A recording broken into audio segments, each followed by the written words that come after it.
Hello and welcome to the Jobs Driven Networking Group here in Wheaton, Illinois. My name is Paul Cameron, and we meet every third Thursday here right downtown Wheaton in the Mason Building. It's 120 West Wesley.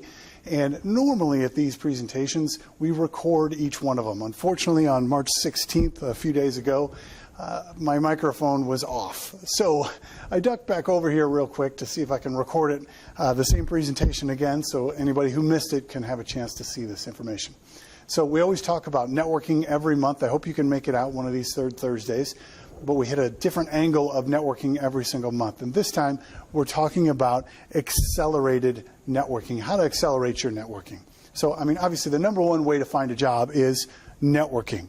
The key is with who should you be networking? Personally, I'm kind of a nuts and bolts kind of a person, right? When I take something on or I want to do something, I'm going to find out the absolute best, fastest way to do it so I get the best results the fastest. So I look at networking kind of in the same way of there's lots of different people you could be networking with. Well, who's going to have the highest probability of getting me the fastest results? And that's what we're going to talk about here today. Who should we be networking with that are going to open up the right doors for us the quickest? So if you've ever been to a networking meeting where they cover this topic, and there's a lot of them, I've been to a lot of them myself, they tend to cover the same people. They'll say, you know, you need to hook up with your family or your neighbors, or what about the other parents when you go to your kids' games, and the mailman, well, he knows everybody in town, right? And the pastor at your church, or the priest or the rabbi, whatever your situation is. Coffee shops and support groups, and yeah, there's possibilities there. They'll almost always bring up some story about how some guy was standing in line at McDonald's or, you know, some restaurant or coffee shop, and the person before him was talking about jobs, and lo and behold, they hooked up and the guy got an offer because of that. Yes, that happens, but that's not really a high probability networking situation. Right? So I want to maximize our opportunities here. So this slide of all these people and who you should be networking with, this is actually slide number 6. I would do this as a last resort. I mean, definitely do it because you never know. All of these people here know somebody who you don't know, right? It's fair to say everybody knows somebody that the rest of us don't know. But this is kind of last resort to go to. We're going to go through a little bit higher probabilities than that. So who has the lowest risk in hiring you when we're talking about probabilities? You know, if you think about that, you know, when you refer somebody over to somebody else, your name goes on that person, right? If I were to refer a plumber to you, for example, and the plumber shows up late and he overcharges you and he doesn't fix the problem, well, then when you need an electrician later and you say, hey, does anybody know an electrician? And I say, oh, I got a great guy. You're going to be like, no thanks, right? Because now my name is attached to a bad referral, okay? So you want to think about who's going to have the lowest risk in hiring you because they're going to have the highest probability in referring you, if that makes sense. So let's look at who that is. Number one is these are people who know you and your work, right? Stands to reason if they know you personally and they know the quality of your work, there's very little risk for them to refer you over to someone else, assuming you do a good job. So who are those people?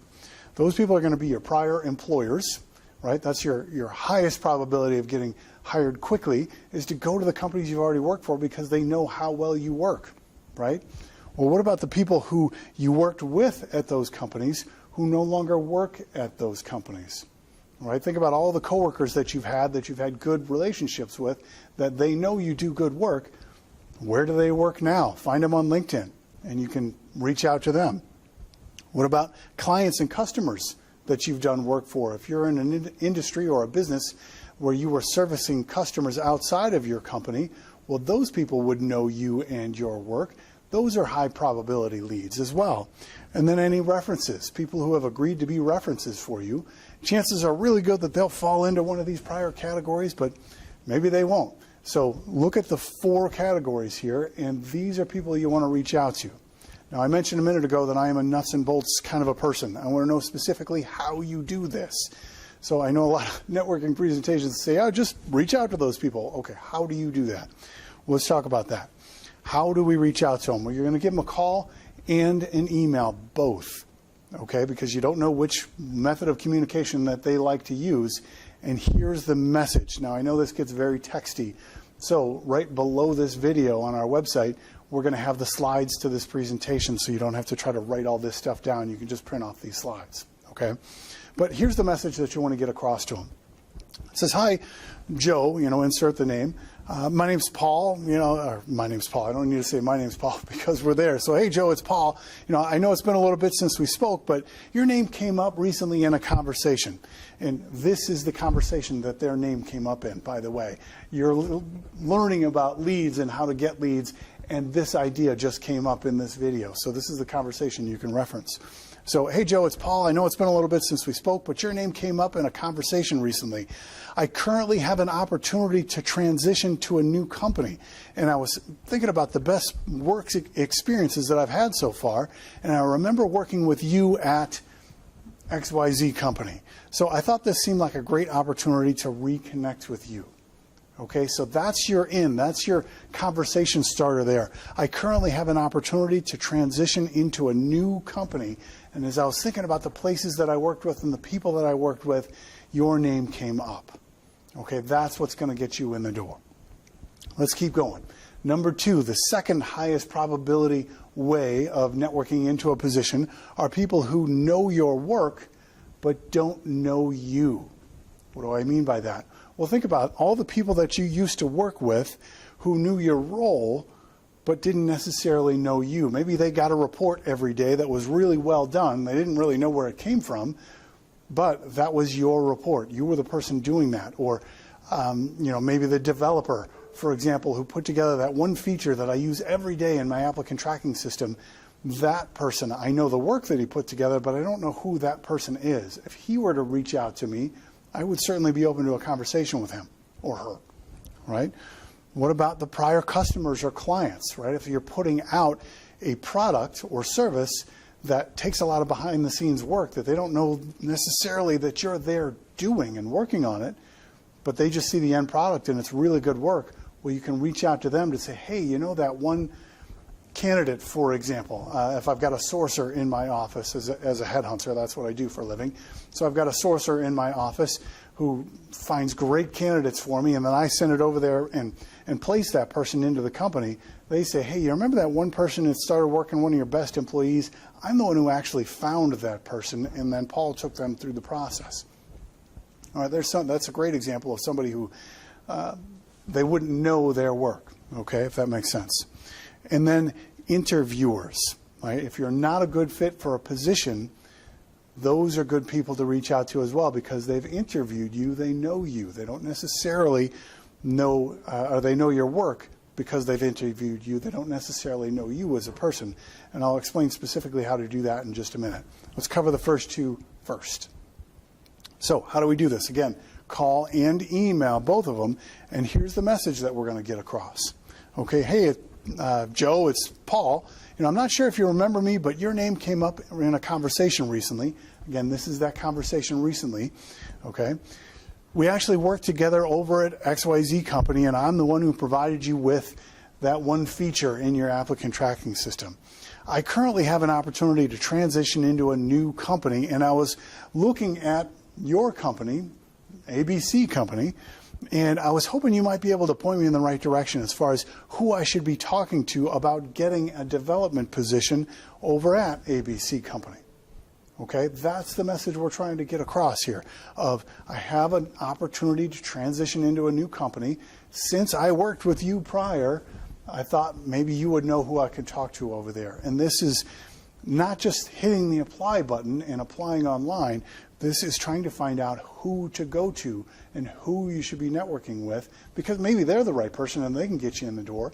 If they have an employee referral program, this person could present your information and get a bonus, for example, if they were to hire you. But that's your opener. Okay, so use that to get in. Now, I mentioned interviewers a minute ago as well. So let's think about that. Let's say you're in an interview and it's not going well. Okay, you've been in that scenario before. You know that the interviewer knows that you both know this isn't going to work out. All right? Well, instead of just trying to gracefully get out of the room and forget about the whole experience, call it what it is. Say, you know what, obviously this isn't going to be the right fit, but I'm guessing that someone in your position gets lots of calls from recruiters who place people like me. Do you have a favorite that you'd be willing to share? Okay, you're trying to get a referral to a recruiter. Now, the goal here is not to get the recruiter's name. I mean, yes, that's going to be helpful for you when you get the recruiter's name, but that's not the purpose behind what we're doing here. What we're trying to do is get this person invested in your search. Now, think about this again. When you refer someone to someone else, your name's going on that person, like we talked about earlier. So if they refer somebody to you, their name is going on that person that they're referring to you. This is opening up a door to follow up with them.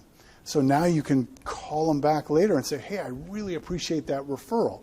And they're going to be interested to see how it goes. They want to make sure that it went well for you, right? So you can tell them, hey, it went really well. I really appreciate that.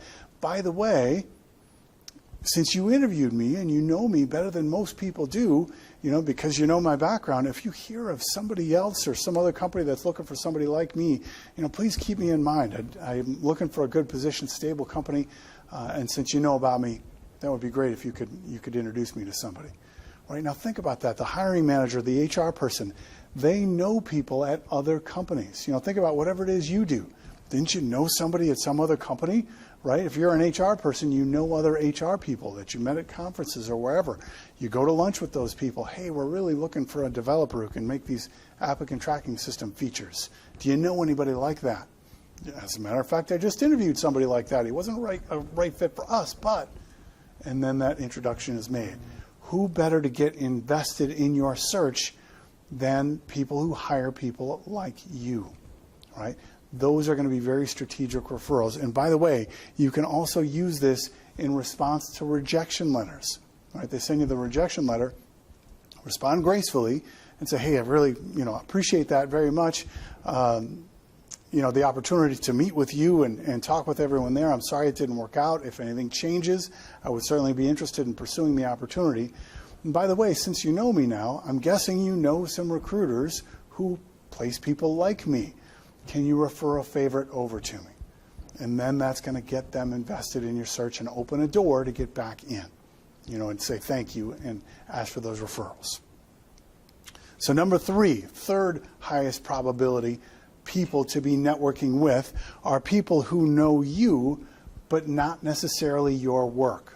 Okay, who are those people? Well, friends from school, and people you've met at volunteer associations, and associates from networking and accountability groups, professors and alumni associations, and school career centers.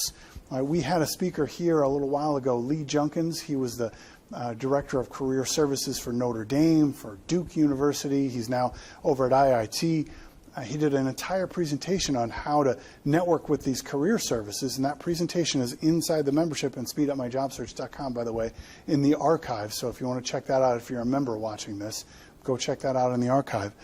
But it was interesting that he said some of the people you don't necessarily think of are your professors.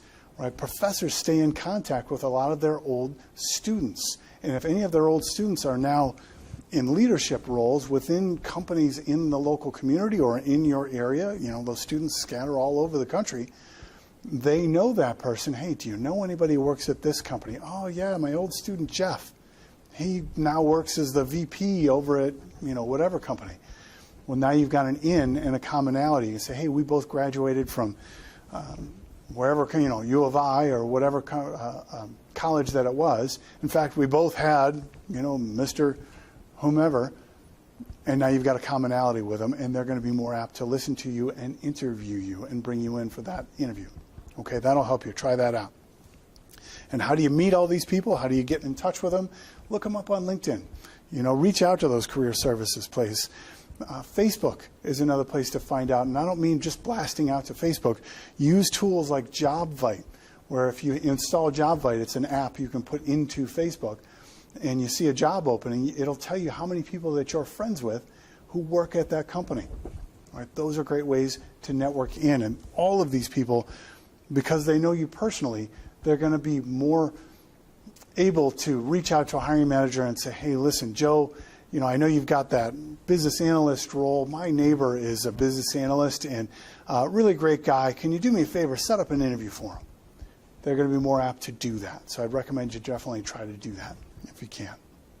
So the fourth best way and people to network with to try to get a position quickly are hiring managers who know of you in a positive way. All right, how do they know of you in a positive way? I've got a strategy that I've been teaching for years and years called Link It Book, where it means you're going to use LinkedIn and Twitter and Facebook and Google+. This was prior to Google+ coming out. We called it Link It Book to remember to use all three. But what you're going to do is you're going to go find the hiring manager at these companies you're trying to get into, and then you're going to follow them. All right, find them on Twitter and follow them. In LinkedIn, jump into one of the groups that they're in and then follow them. If you're in the same group in LinkedIn, you can follow those people. Find their company information on Facebook, follow them. All right, and then when you're following them, now when they post something, you can click like, you can click share, you can comment on them in a positive way. Think about that from your own perspective. When you post something online, what do? You don't just post the article that you love and then walk away and forget about it. You look to see if anybody else liked it, right? So they're going to post something out there and say, hey, that was a great article. I really appreciate you sharing that. They're going to say, ooh, who said that? Oh, well, it must be also a very smart person like me. And they've got that common interest.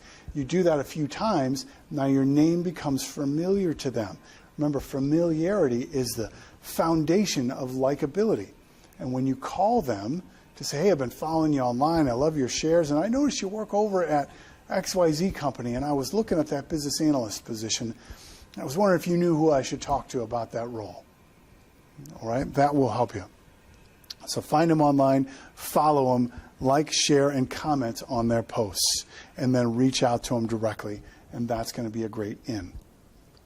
And familiarity is the foundation of likability. Like I mentioned, I got to be clicking these buttons as I go.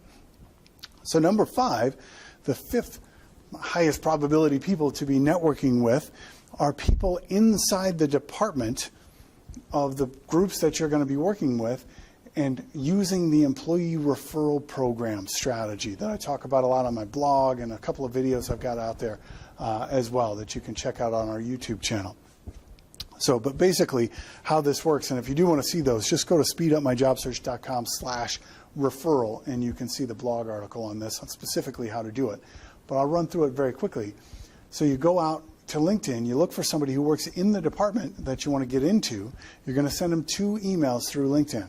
Okay, so the first one is going to be this one. Again, very texty, but the slides are going to be right below this video here in the membership area of Speed Up My Job Search. It says, hi, Joe. I found your name through a connection on LinkedIn.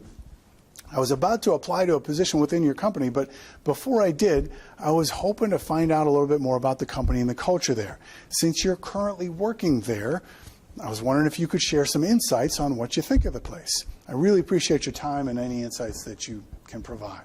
Now, that does not sound like an overly spammy message, right? It's just a genuine reach out for help type of a thing. If they check their LinkedIn messages, your percentage chance of getting a reply to this are pretty good, because it's just human nature that people want to help other people out.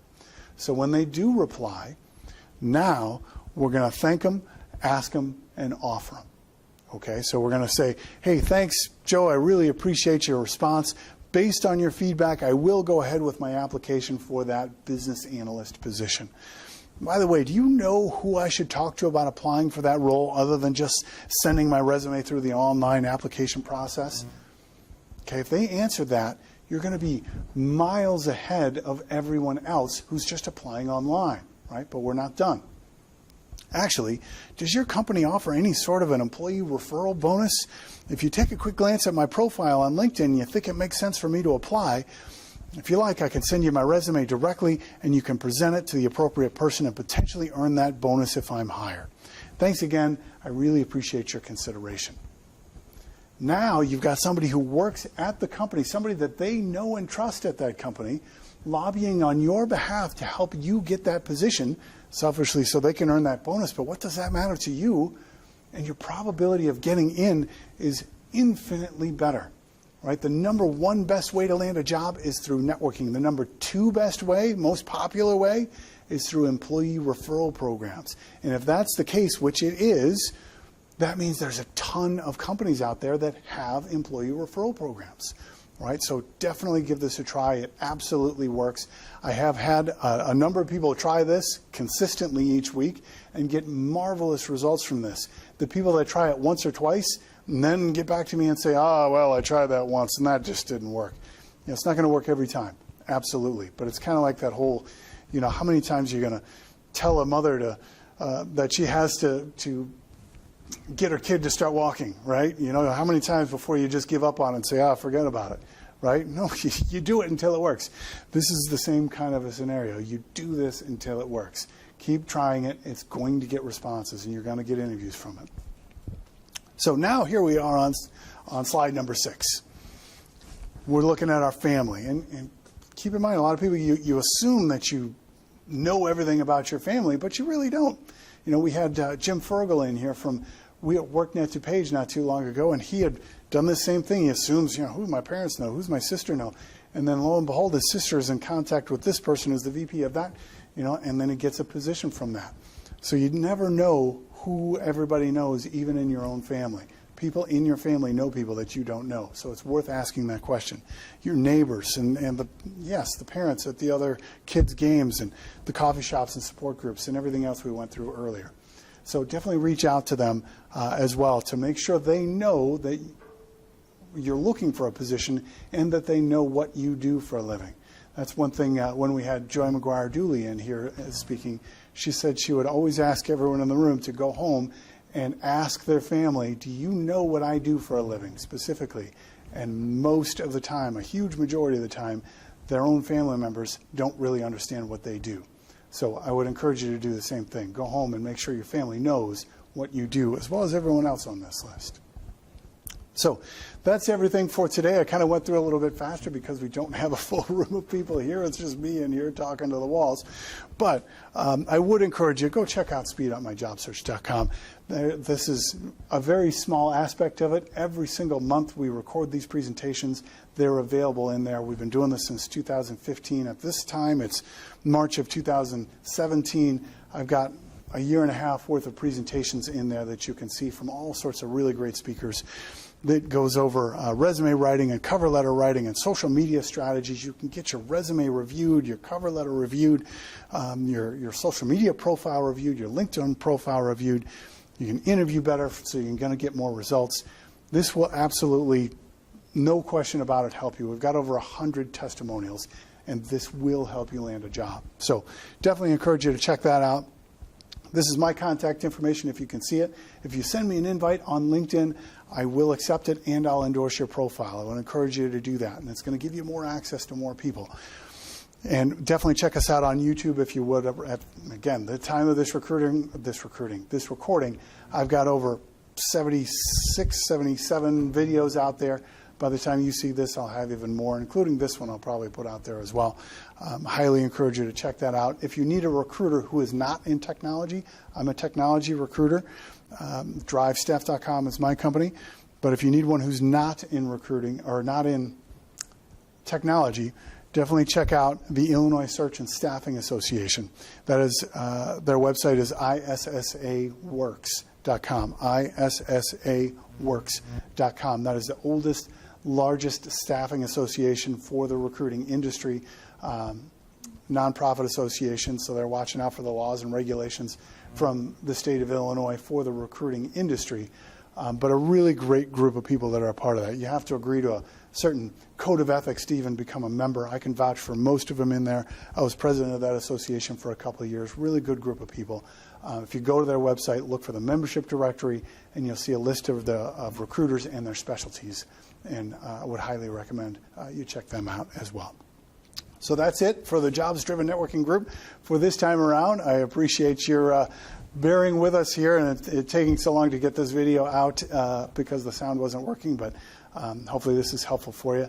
If you like this video and this is on YouTube, please click like and share so more people in your network can find it. Thanks so much for your time and have a great week.